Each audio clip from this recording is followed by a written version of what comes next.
Good morning students. Class 8 का chapter first start करते हैं हम।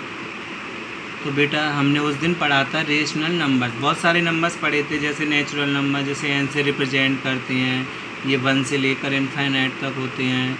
उसके बाद पढ़ा था हमने बेटा होल नंबर्स, इन्हें डब्लू से रिप्रेजेंट करते हैं, ये 0 से लेकर इनफाइनाइट तक होते हैं। उसके बाद पढ़ा था बेटा हमने इंटीजर नंबर जो होते हैं उनमें बीच में 0 आता है, right hand positive numbers and left hand negative numbers.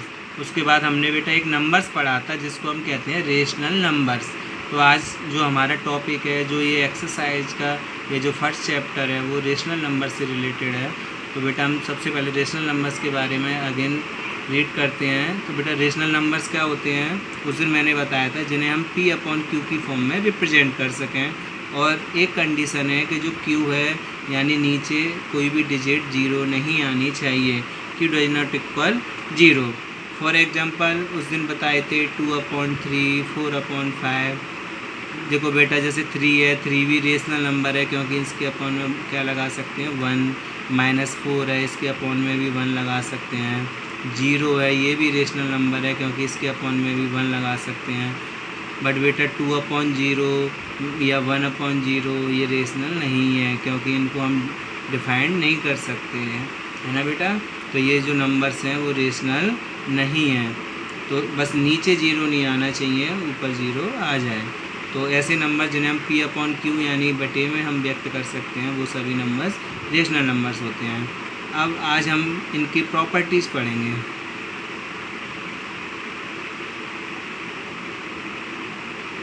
Properties of rational number.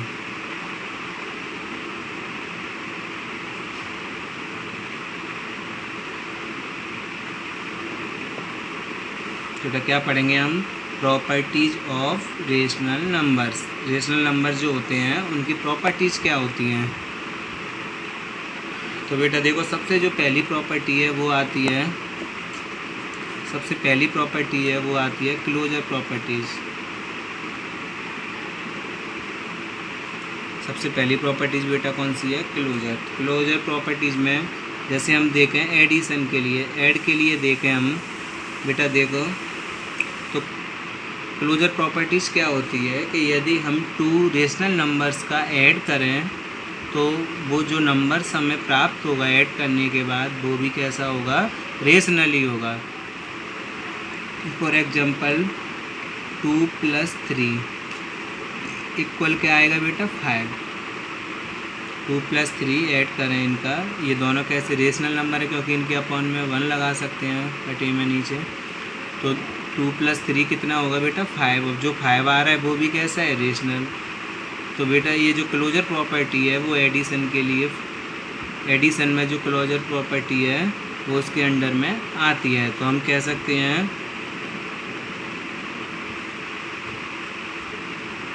कि rationals are closed under addition. क्या बोल सकते हैं बेटा कि रेशनल नंबर जो होते हैं वो एडिशन के अंडर में क्लोज्ड होते हैं, मतलब क्लोजर प्रॉपर्टी है वो एडिशन के लिए लागू होती है। उसके बाद आता है सब्ट्रैक्शन।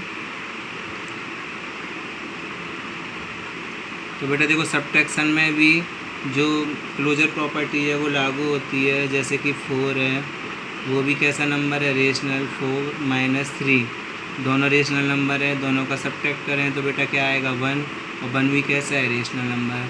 तो इसका मतलब जो क्लोजर प्रॉपर्टी है वो सब्ट्रैक्शन में भी लागू होती है। इसके बाद आता है मल्टीप्लाई।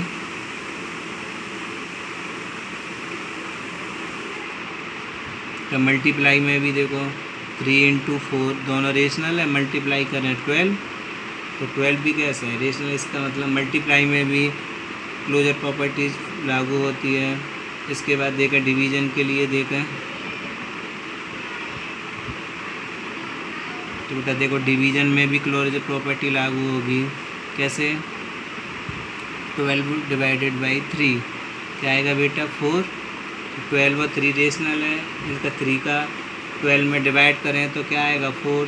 तो इस डिवीज़न में भी क्लोजर प्रॉपर्टीज़ लागू हो रही है, बट एक कंडीशन में नहीं होती, जैसे कि हम इसी को करें 12 / 0 तो ये डिफाइन नहीं है यानी ये रेशनल नहीं आएगा।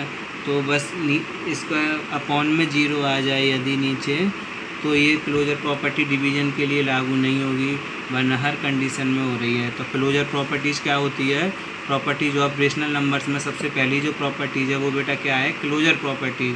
तो क्लोजर प्रॉपर्टीज है, क्लोजर प्रॉपर्टी ये होती है कि हम 2 रेशनल नंबर्स का ऐड करें, सब्ट्रैक्ट करें, मल्टीप्लाई करें एंड डिवीज़न करें। तो ये जो प्रॉपर्टीज़ जो इनमें लागू होती है, तो देखो ऐड, सब्ट्रैक्ट, मल्टीप्लाई, डिवीज़न दोनों ये सभी चीज़ें करने पर रेशनल नंबर्स में जो हमें नंबर्स प्राप्त होता है वो भी कैसा होता है? रेशनल। समझ में आया बेटा कि 2 रेशनल नंबर्स का ऐड करें, सब्ट्रैक्ट करें, मल्टीप्लाई करें, डिवीज़न करें, तो जो नंबर्स हमें प्राप्त होता है वो भी कैसा होता है? रेशनल ही प्राप्त होता है। तो देखो बेटा ऐड में भी क्लोजर प्रॉपर्टीज़ लागू हुई थी, क्योंकि 2 रेशनल नंबर्स का ऐड किया तो रेशनल आया। सब्ट्रैक्ट में भी क्लोजर प्रॉपर्टीज़ लागू होती है, 2 रेशनल नंबर्स का हमने सब्ट्रैक्ट किया तो जो नंबर्स हमें प्राप्त हुए वो भी रेशनल था।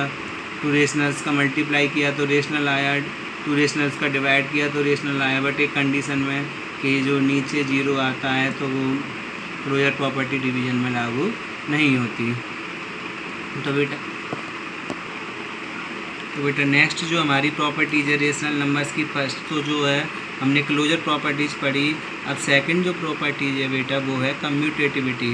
कम्यूटेटिविटी में बेटा सबसे पहले जैसे एडिशन के लिए हम देखें तो कम्यूटेटिविटी क्या होता है कि 2 रेशनल नंबर्स, जैसे कि कोई rational number A and B है तो ए का बी से ऐड करें या बी का ए से ऐड करें, दोनों कैसे आएंगे? इक्वल। फॉर एग्जांपल 3 + 4 करें या 4 + 3 करें, हमें क्या प्राप्त होगा? 7।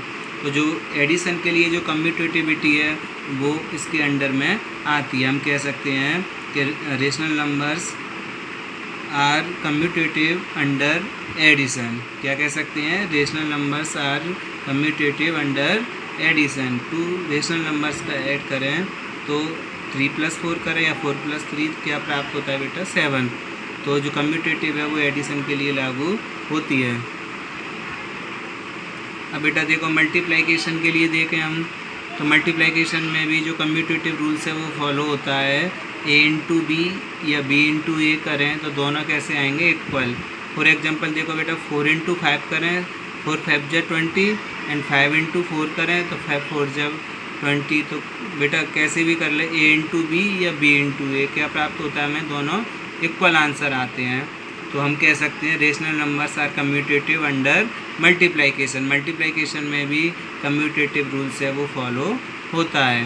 इसके बाद सब्ट्रैक्ट के लिए देखें, सब्ट्रैक्ट के लिए कम्यूटेटिव रूल्स फॉलो नहीं होता, क्योंकि a - b और b - a का जो आंसर आता है वो दोनों इक्वल नहीं होते। जैसे 4 - 3 करें तो 1 और 3 - 4 करें तो -1, तो बेटा दोनों इक्वल नहीं है। इसलिए सब्ट्रैक्ट के लिए जो कम्यूटेटिव रूल्स है वो लागू नहीं होता है। ऐसे डिवीज़न के लिए देखें, a/b करें या b/a करें, जैसे 12/3 कितना आया? 4, या 3/12 कितना आया? 1/4। तो दोनों इक्वल नहीं है, इसलिए सब्ट्रैक्ट और डिवीज़न के लिए ये जो कम्यूटेटिव रूल्स होता है वो लागू नहीं होता। तो सभी बच्चे ध्यान रखें, जो कम्यूटेटिव रूल्स है वो ऐड और मल्टीप्लाई के लिए तो लागू होता है। जैसे ऐड